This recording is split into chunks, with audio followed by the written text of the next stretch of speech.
এর নামে পাস্তা বলে। এই পাস্তা এগুলো বাড়তি করার জন্য আর সুস্বাদ হওয়ার জন্য আর কিছু আইটেম মিক্স করা যায়।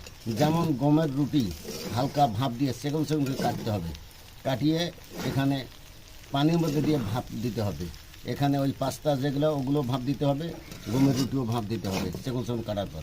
কিছুক্ষণ পর আবার এখানে নামাইতে হবে, নামে ওখানে সেচতে হবে। ওখানে ঠান্ডা পানি একটু ঢালতে হবে, ঢালিয়ে তারপরে কড়াইয়ের মধ্যে দিবেন সর্ষের তেল বা সয়াবিন তেল দেবেন। ওখানে দেওয়ার পরে পেঁয়াজ দিবেন, দিয়ে লাড়াছাড়া করবেন।